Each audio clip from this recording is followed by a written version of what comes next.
It's as easy as 1, 2, 3. This is episode 123 of Family Life Mornings, a morning radio show hosted by Steve, Terese, and Randy on Family Life, a network of stations across New York and Pennsylvania. Our podcast, some of the moments you might not have heard. It's not easy being a sudden genius. Not a simple thing. Not a simple thing. Not a simple thing at all. If you haven't already, subscribe today so you don't miss a thing. Find out more about us at familylife.org. We're part of your complete breakfast, Family Life Mornings. I have a couple of theories on how this possibly could have happened. We always hear that God and His Word is a refuge, is a strength, a very present help in time of trouble. It's part of one of my theories, as a deer was found in a church recently. When the pastors came in the morning, there was a deer running around in the sanctuary of the church. Yes, a very present help in time of trouble. It was the beginning of deer hunting season, so it could have been that situation where the deer know this, and they were going in for that refuge, for that strength, a very present help in time of trouble. Or perhaps, here's my other theory, and I don't know if I'm right on this one or not, the deer could have been listening in a choir rehearsal just the other night. When he heard, the deer said, "Oh, as the deer panteth for the water, oh, my heart longeth after you." And he goes, "That's romantic. I want to check this one out." Yes. Possible. That's a very possible theory. Possible. That's a very possible theory. When you wake up with Family Life, you get the encouragement you need to start the day. What a terrible day. This guy's just running errands. He stops at the bank real quick, and the bank is robbed. He doesn't even see it coming, and he gets attacked. Takes a blow to the head. He gets home from the hospital, and things just don't look right. Like, they don't add up, because part of his brain was injured, but instead of not functioning, it began to overfunction. This guy was diagnosed with something called sudden genius syndrome. Like, this guy could hardly even do algebra in high school, but all of a sudden, he's like a math savant. He says it changed his whole life. Right. This guy does say, he says he looks back the worst day of his life with gratitude now, because he says it changed everything, and it's for the good. It's not easy being a sudden genius. Not a simple thing. Not a simple thing. Not a simple thing at all. So I can understand what he's going through. Somebody needs a bonk on the head. A little serious, a little silly, a perfect balance to start your day. Family Life Mornings. One person is so great, wonderful memory. Same subject, another person goes, I don't even want to bring that up. And I think this is one of those. I say, boing, boing, boing, pogo stick. See, there it goes. Yeah, I love it. See, you Randy love pogo loves sticks. pogo Yeah. Brings up to dirt. bounce on those all the time. Well, I have come up with a couple of ideas over the years, but everyone gets turned down. Things like my little screen windows for the submarine. That got turned down. I don't know why. Yeah. Pogo stick idea. Reason I bring it up, somebody set a world record in a pogo stick. Jumped over 5 consecutive cars. Boing. Wow. Boing, boing. Did you ever jump over a car, Randy? Not on a pogo stick. Wait a minute. We have more to the story than I thought. What were you doing jumping over a car? Oh, pretending I was one of those cops Starsky and on Hutch or police. something? Yeah. Oh, wow. Or Bo and Duke. Wow, that put me in a whole lot better mood. Anyway, back to my pogo stick. Terrible memory. I'm sorry. I was just laughing all of a sudden. I had a great idea for a pogo stick. You know, you go to, like, you would have been good for this. People go to school, like kids ride their bikes to school. Yeah. Some do their skateboards to school. Yes. I had a great idea of the pogo stick for school. You get a pogo stick and there's the little handles, and you put a little basket on the front, just like you do the bicycle, and you put your books in there, and you go boing, boing, and then you go back and pick up the books. You're going to have to. Family Life Mornings, the nicest way to start your day on Family Life. He was the man responsible for establishing Thanksgiving Day as the fourth Thursday in the month of November. And many will tell you he, in fact, was our first president of the United States. His name is not George Washington. What? Before the United States Constitution, we had the Articles of Confederation. And there were, in fact, 8 men who served as president of the United States before George Washington was elected president. Some of the names you know, John Hancock was one of them. Oh, yeah. Richard Henry Lee, one of the signers of the Declaration of Independence. He was one of them. These 8 guys all served 1 year as president because the Articles of Confederation called for a president. Now, the office was different than what we know the president holds now.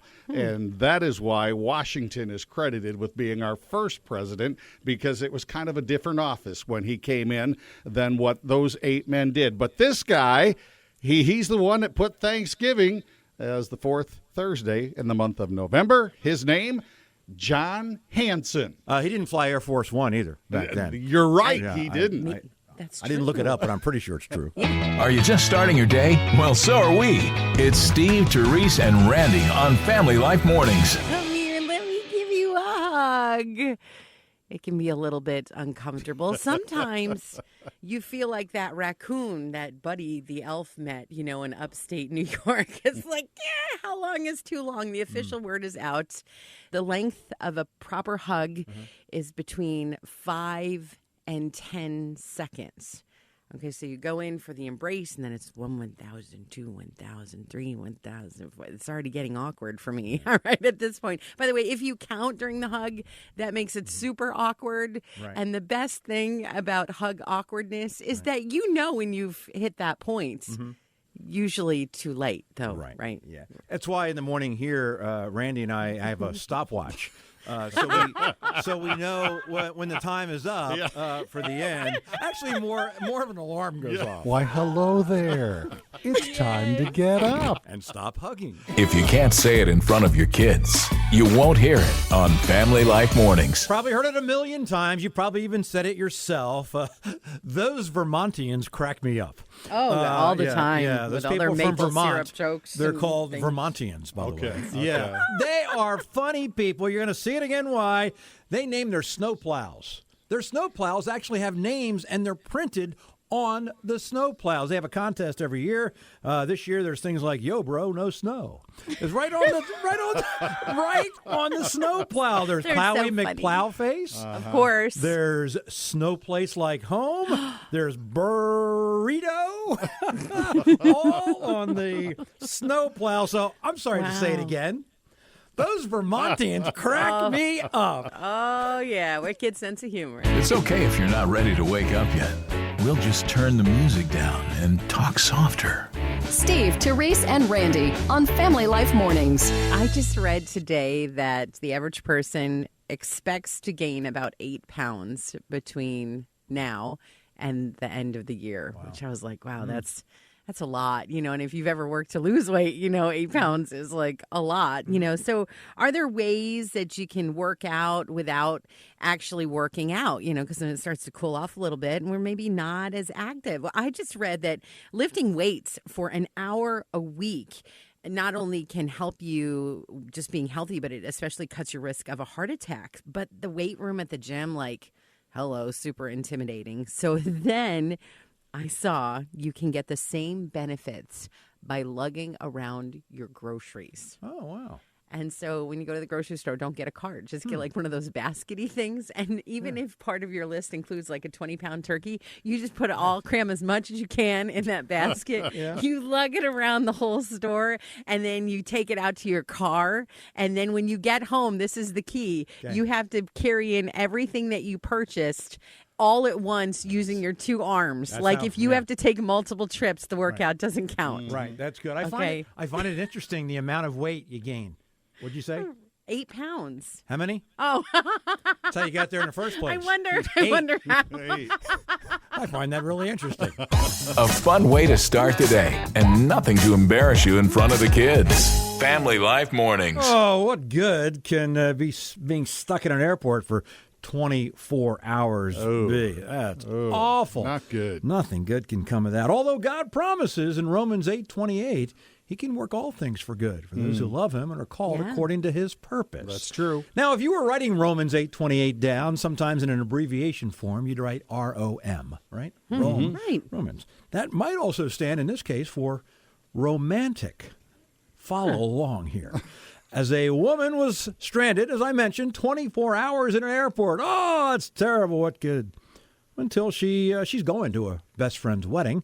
And then she runs into a guy, and they kind of talk, and they spend some time. Well, a lot of time, because she's stuck in the airport for a long time. Right. Well, fast forward, they stay in touch, and 3 months later, they get engaged. Oh. They've been married now for decades, and they still look back on that situation of taking that awful situation of being stuck in an airport, and now they've been happily married for many, many years. What a romantic story that is. Romans 8:28, right? God gives us each new morning. We give you the encouragement to get through it.